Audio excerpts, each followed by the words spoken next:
नौकरानी एक घर के लिए कितनी जरूरी होती है, आइए देखते हैं। अरे बहू, ये देख, सारा साबुन बर्तन में रह गया।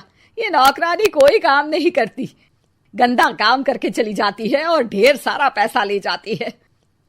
अरे मम्मी जी, उसने तो साफ किया ही था। मेरे ही हाथ से इस ग्लास में सर्फ गिर गया था।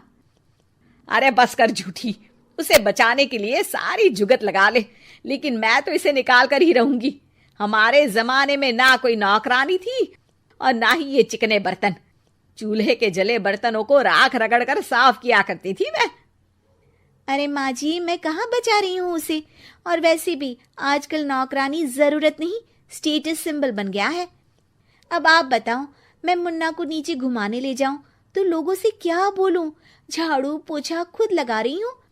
लोग सीधा यही पूछते हैं कि कौन सी नौकरानी काम कर रही है तेरे घर पर।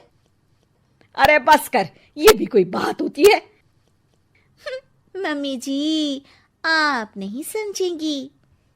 शाम को नौकरानी घर आकर काम कर ही रही होती है कि सास को कहती है, माँ जी, एक बात बोलूं, बुरा न मानना। अरे वैसे तो मुझे तेरी शक्ल ही पसंद नहीं है, बात क्या खाक पसंद आएगी। अरे माँ जी, सुन तो लीजिए क्या कह रही है। तो मैंने कौन सा उसका मुंह पकड़ लिया है? अरे माँ जी, वो लाल साड़ी पहनती हो ना, ना पहना करो। सास का गुस्सा अब तो 7वें आसमान पर होता है। अरे वाह जी वाह, क्यों ना पहना करूं? और तू होती कौन है ये बताने वाली कि मैं क्या पहनूं क्या ना पहनूं? अरे माँ जी, पूरी बात तो सुन लो, वो बोलना क्या चाह रही है। अरे बुरा न मानो आंटी जी। अरे कौन है आंटी? अपनी उम्र देखी है तूने? 2-4 साल ही छोटी होगी मुझसे और मुझे आंटी बोल रही है। बहू सर पर हाथ रख लेती है।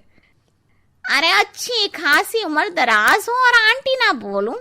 मैं तुम्हारी बहू से भी 4 साल छोटी हूं। क्यों दीदी? बोलती भी क्या, एक तरफ सास यानी पति की माँ, तो दूसरी तरफ नौकरानी जिसके बिना घर का काम नहीं चल सकता। वो दरअसल माँ जी की शादी भी बहुत जल्दी हो गई थी ना। अच्छा ये झगड़ा छोड़ो, ये बताओ तुम माँ जी को लाल साड़ी पहनने से क्यों मना कर रही हो? वो ना, इनकी उम्र की सारी औरतें सोसाइटी में इनके लिए बात करती हैं कि तुम्हारी सास बुढ़ी घोड़ी लाल लगाम है। बहू को ये सुनकर गुस्सा आ जाता है। अरे वाह वाह, कौन बोलता है जी? खुद क्या है यहाँ की औरतें, बाल सफेद लेकिन टाइट जींस और कोई कुछ भी पहने। अरे पहनना हमारा निजी हक है, किसी को कुछ हक नहीं बनता कि वो मेरी सास के लिए कुछ बोले।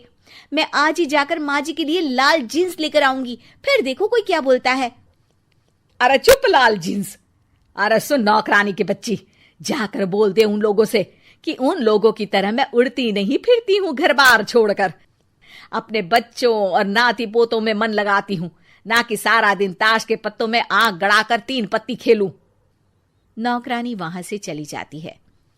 वैसे बहू, नौकरानी के क्या फायदे हैं ये तो पता नहीं, लेकिन सबसे अच्छा तो ये कि पता चल जाता है कि कौन किसके लिए क्या बोल रहा है।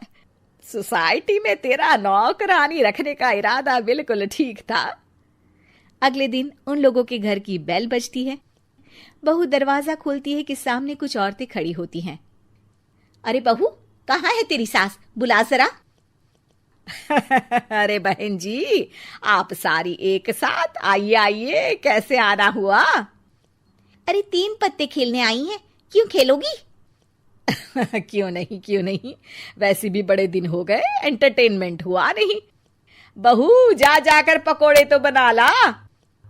अरे बस करिए, आगे कुछ पीछे कुछ। वैसे तो कहती है कि परिवार पर ध्यान देती है, हमारी तरह 3 पत्तियां नहीं खेलती। हमने कौन सा परिवार छोड़ दिया? सास सक पका जाती है। अब ये किसने कहा? मैं तो कहती हूँ कि मैं भी थोड़ा बाहर निकलूं। आपने ही तो कमला नौकरानी से ये सारी बात की थी। सास और बहू को अब सारी कहानी समझ आ जाती है कि सोसाइटी की औरतें क्यों भड़क रही हैं। माफ करिए आंटी, मैं छोटी हूँ, लेकिन फिर भी पहले तो आप लोगों ने माँ की लाल साड़ी का मजाक उड़ाया था ना। हाँ हाँ, उड़ाया था, लेकिन उससे पहले तो तुम लोगों ने हमारी जीन्स के बारे में बात की थी। अरे क्यों ना पहने हम जीन्स, तुम्हारे पैसों की थोड़ी ना है। सास और बहू सर पकड़कर बैठ जाती है। देखा बहू, ये खेल कर गई तेरी नौकरानी, यहाँ की बात वहां तो वहां की बात यहाँ।